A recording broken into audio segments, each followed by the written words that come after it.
네, 서울 여의도 센터입니다. 정치권이 검찰 수사권 완전 박탈, 이른바 검수완박 법안 처리를 두고 첨예하게 대립하고 있습니다. 더불어민주당 선임 부대표를 맡고 있는 신정훈 의원 모시고 관련 얘기 해보겠습니다. 신 의원님 안녕하세요. 네, 안녕하십니까. 최근 더불어민주당 선임 부대표에 임명되셨는데 축하드리고 KBC 광주방송 시청자께 인사 말씀 부탁드립니다. 네, 안녕하십니까 시청자 여러분, 그리고 광주 전남 시도민 여러분. 어려운 시기에 더불어민주당 원내 지도부에 합류하게 되었습니다. 180석이라는 거대 야당의 역할을 어떻게 잘할 것인가 정말 고민하고 또 열심히 일해 볼 생각입니다. 국민들께서 약속하신 그런 어떤 개혁 과제를 충실히 완수하고 또 민생에 유능한 민생정당으로 탈바꿈하는데 최선의 노력을 다하겠습니다. 많은 관심 그리고 응원 부탁드립니다.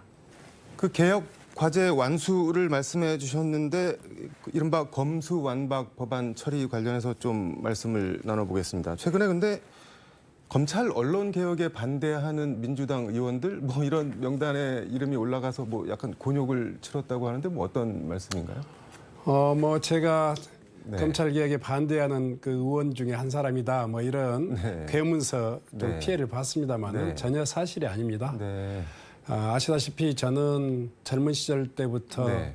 사회운동을 해왔기 때문에 검찰의 어떤 그 권력 남용 그리고 또 특수부 수사 뭐 네. 이런 것들에 직접적인 피해 당사자였고요. 네. 또 검찰의 수사 기소 독점에 의한 그런 어떤 국민들의 피해를 너무나 잘 알고 있습니다. 네. 그래서 검찰 개혁에 대해서도 누구보다도 더 적극적으로 또 공감하고 있고요. 네. 또 최근에 이제 뭐 오늘도 있었습니다마는 네. 최근에 우리 원내 지도부를 중심으로 해서 네. 그 의원 각계각층을 쭉 다 의견 청취를 했습니다. 네. 개별 면담도 했고 네, 네. 170여 명 넘는 그런 어떤 의원들의 의사를 타진해 보면 네. 뭐 이렇게 세간에 도는 그런 어떤 검찰 개혁에 대한 뭐 조직적인 반대 의원이 있다 하는 것처럼 이렇게 보이는데 전혀 그렇지 않습니다. 제가 보기에는 네. 저도 어제까지 쭉 의원들 그 개별 면담을 했었습니다만은 그 압도적인 다수가 네. 검찰 개혁에 찬성하고 있고요. 네. 다만 이제 검찰 개혁의 시기나 또 이렇게 그 이후 대책에 네네. 대한 이런 이야기들에 대한 여러 가지 의견들은 좀 있었습니다만은 네. 아마 지금 국민들이 또 지지자들이 열망하는 네. 그 검찰 개혁에 대한 우리 당의 어떤 그 원내 의원들의 의지는 확고하다 뭐 이렇게 생각할 수 있을 것 같습니다. 그 검찰 개혁 시기에 대해서 말씀을 해주셨는데 윤호중 비대위원장이 오늘 검수완박 법안 처리 시한을 못 박은 것 같습니다. 보면은 4월 내 국회 법사위와 본회의 통과 그리고 5월 3일 문재인 대통령이 주재하는 마지막 국무회의에서 의결 공포를 하겠다는 건데 이게 단도직입적으로 여쭌다면 이게 시간적 물리적으로 가능한 건가요? 뭐 국회법에 따른 절차라든가 이 과정을 쭉 역산해 보면 네. 충분히 가능한 것으로 보여집니다. 다만 네. 이제 국민들의 그 공감대 그리고 네. 또 우리 내부의 어떤 그 압도적인 그런 어떤 의지의 어떤 그 총화 이런 네. 것들이 중요한데요. 네. 그것도 지난 기간을 통해서 대선 과정 그 이후에 어떤 그 의원단 내부의 어떤 토론 과정을 통해서 네. 굉장히 많은 부분이 해소되었기 때문에 네. 충분히 그 시간적으로는 큰 문제가 없다. 네. 다만 이제 의지 그리고 또 정무적인 판단 이것만 네. 남았다 이렇게 표현하는데요. 네. 일단 의지의 문제 그리고 정무적 판단 두 측면을 말씀해 주셨는데 국민의힘에서는 이거 뭐 저 이재명 고문이나 문재인 대통령 지키기 뭐 그런 법안 아니냐 뭐 이런 비판도 있고 형사 사법 체계가 흔들리면은 뭐 피해는 국민에게 간다 뭐 이런 지적도 일각에선 있습니다. 근데 이런 거 다 감안하고 처리를 하시겠다는 거죠? 네네. 뭐 이것은 이제 뭐 문재인 대통령 그리고 이재명 지키기다 뭐 이렇게 이야기하시는 분들도 있는데요. 네. 그것은 이제 아마 정치적인 이야기인 것 같고요. 네. 오랫동안 검찰 개혁이 우리 정치권의 화두가 되어 있고 네. 국민들 세간에서도 논란이 계속되고 있는 것은 네. 그동안 검찰에게 부여된 기소 그리고 수사권 네. 이 독점의 어떤 이 사법 체계가 네. 국민들의 일상을 어떻게 피폐하게 했는가 그리고 또 많은 국민들의 인권을 또 탄압했는가 네. 뭐 이런 것들을 보면 이 검찰 개혁은 지금 어제 오늘의 이야기 네. 또 특정 정파의 이야기 아니라 전체 국민들의 어떤 인권이랄까 이런 것들을 생각해 보면 네. 반드시 해야 될 일이다 네. 이렇게 생각하고 있습니다. 잘 아시겠지만 뭐 최근에 서울중앙지검을 네. 검사들 그리고 네. 또 전국의 그 검사장 회의 뭐 네. 이런 데서 집단적인 반발이 있긴 한데요. 검찰이 검찰 개혁에 대해서 한 번도 더 적극적으로 자기의 기득권을 내려놓기를 하면서 이 사법 체계가 국민들의 인권과 생명, 재산 이런 네. 것들을 지켜내는데 이 노력을 했던 적이 있는가 이런 생각이 듭니다. 네. 무엇보다도 뭐 최근 일이지만 잘 아시겠지만 네. 서울시청 뭐 공무원 간첩 조작 사건 네. 네. 그리고 뭐 또 유서재필 조작 사건.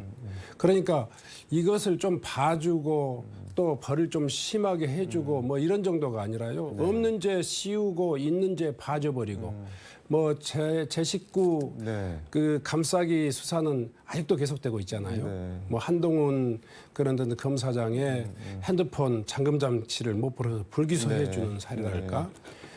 또 99만 원 세트 메뉴라고 하는 우스갯소리도 나왔던 네. 그야말로 그 검찰 제 식구 감싸기는 뭐 극에 달했기 때문에 이런 사법 절차에 대한 어떤 그 개혁 과정을 검찰이 좀 더 겸손한 마음으로 또 자기의 어떤 자성의 기회로 좀 삼았으면 좋겠다 이렇게 생각하고 있습니다. 뭐 국민의 힘이나 검찰 반발은 뭐 개의치 않겠다 이런 취지로 들리네요. 네네. 이게 근데 정무적 판단도 말씀해 주셨는데 곧 있으면은 지방선거잖아요. 이게 네. 혹시 역풍 같은 거는 뭐 너무 밀어붙이는 거 아니냐? 왜 지금 이 시기에 저걸 꼭 해야 되냐? 이런 역풍 같은 거는 혹시 있지 않을까요?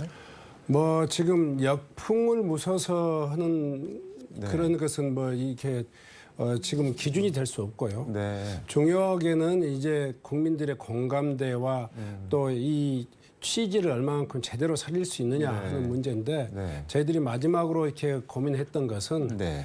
이 검찰 수사권 그 분리를 통해 가지고 네. 어떻게 그 이후의 대안들을 어떻게 만들 것이냐 하는 문제인데요. 네. 잘 아시겠지만 이 6대 범죄 그러니까 검찰에 지금 허용되고 있는 그 뭐 6대 범죄 부패, 플러스 네. 그 경제, 알파라고 예. 하는 주요한 어떤 그 범죄에 대해서 네. 검찰도 지금 수사를 하고 있지만 우리 경찰도 여전히 지금 하고 있습니다. 네. 다만 경찰의 수사 능력으로 얼마만큼 이 충분할 것이냐 하는 문제들은 앞으로 또 해결해 나가면서 수사청이랄까 아니면 또 수사본부랄까 하는 그런 새로운 형태로 또 그 대안을 만들어 갈 계획이고요. 또 정부조직법 뭐 이렇게 개편 과정에서도 충분히 논의해서 후속 대책을 만들 수 있다고 저희들은 검토하고 있습니다. 수사 기소 분리 이후 뭐 후속 대책에 대해서는 나중에 다시 좀 더 얘기를 들어보도록 하고 지역구 얘기를 좀 해보겠습니다. 그 네. 전남 나주 화순이신데 이 켄텍 에너지공대 지난해 뭐 100억 원 종부세를 맞았다고 하는데 이게 무슨 얘기인가요? 그 뭐 지난해 이제 우리가 정부 예산 과정에서 네. 켄텍에 거의 한 300억 그리고 중장기적으로 예산에 대한 네. 그 정부 지원들을 확정을 했는데요. 네. 정부가 바뀌다 보니까 굉장히 좀 지난번에 예산 확보가 아주 시적절했구나 하는 네. 생각이 듭니다. 네. 그런데 이제 아쉽게도 현행 세법상 네. 그 종부세 부과 기준 중에 이제 비과세 네. 혜택을 보는 것인 학교 시설에 대해서는 그 지방세법상 네. 그 비과세 대상인데 네. 현재 이제 건축 허가 이 한국에너지공과대학은 네. 사실 한 해에 지금 건축이 다 완공되는 게 아니고 네. 그 3단계를 나눠서 이제 건축이 완공될 과정인데요. 네. 지금 1단 이 현행 법에는 지금 건축이 허가를 득해서 건축이 네. 시행 중인 네. 그런 부지에 한해서만 그런 어떤 비과세 대상이 되고 네. 아직 그 차기 연도라든가 다음 연도에서 지금 건축 준비되고 있는 그런 네. 부지에 대해서는 그 종부세가 부과되는 그런 어떤 그 세법상의 허점이 좀 있습니다. 네. 이것을 좀 개선하고 좀 노력하고 있습니다. 뭐 어떤 노력을 하고 계신 건가요? 뭐 한전의 네. 그 한국에너지공과대학 내에서는 이제 이 불복 신청을 통해 가지고 네. 그 조세 불복 신청을 통해 가지고 이걸 해결하려고 노력하고 있고요. 네. 또 행정 소송 등을 통해서 또 이것을 소명해 나가고 있는데요. 네. 저는 이제 이런 그 학교 부지와 공공시설 부지에 있어서 네. 지금 투기 목적이 아니라면 네. 그리고 공공시설에 대한 그 확고한 계획이 이 전제되어 있는 그런 부지에 대해서는 네. 그 종부세 비과세 특례를 받을 수 있도록 하는 네. 그런 어떤 지방세법 개정안을 지금 그 발의해 가지고 추진 중에 있습니다. 이게 그 지난달 16일 대표 발의하신 지방세법 개정안 그거 말씀하시는 건가요? 네네네. 이게 그럼 법안이 처리되면은 뭐 어떤 기대 효과가 있는 건가요? 잘 아시다시피 아까 100억 가까운 네. 그 지금 종부세 그 면제 향후에는 당연히 면제가 되는 거고 네. 올해 지금 부과돼 있는 세금에 있어서 여러 가지 불복 심사 과정이랄까 네. 행정 그 소송에 있어서도 네. 네. 상당히 좀 더 이 설득력 있는 이 법적인 어떤 이 과정이 될 거다 생각해서 최대한 빠른 시일 내에 이 법안이 통과될 수 있도록 그렇게 최선의 노력을 다하겠습니다. 이게 법안이 통과되더라도 소급 적용은 어려운 거 아닌가요? 그럼 지금 기왕에 부과된 거는 어떻게 처리를 해야 되나요? 그러면? 아까 말씀드렸듯이 네. 지금 현재에도 이 조세 불복 제도를 통해서 심사의 그 기회가 있고요. 또 네. 행정 소송을 통해서도 네. 이 소명의 기회가 있는데 네. 아까 그 소급되는 법안은 아니지만 네. 그 법안이 통과되면 아무래도 이 심사 과정과 또 네. 행정 소송 과정에서 네. 상당히 또 소위 말해서 인용이 될 가능성이 높다 이렇게 생각하고 있습니다. 시간 관계상 짧게 답변해 주시면 좋겠는데 그 현재 상임위가 산자위신데 네네. 그 국회의원 정보 시스템 보니까는 에너지법 일부 개정안을 대표 발의하셨던데 이게 상당히 좀 재미있어 보이던데 법안 네. 내용을 좀 간략하게 소개해 주시죠.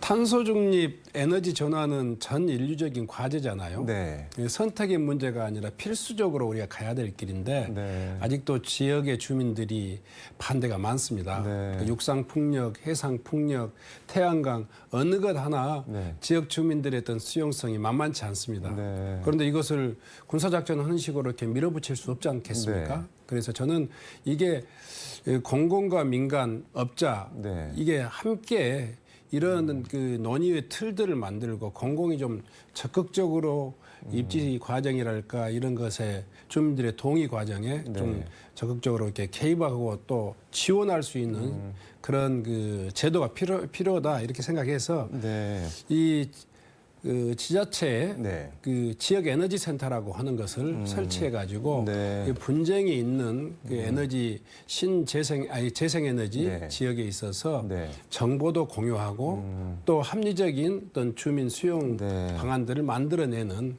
그런 역할들을 하는 제도를 제가 이 법안에 담아서 발의했습니다.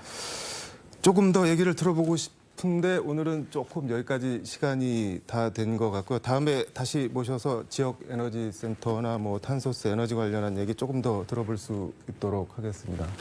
아무튼 지역과 대한민국을 위한 더 좋은 의정 활동 기대하겠습니다. 오늘 말씀 고맙습니다. 네, 고맙습니다. 네, 지금까지 서울 여의도에서 전남 나주 화순 민주당 신정훈 의원 모시고 얘기 들어봤습니다. 광주 나와주세요.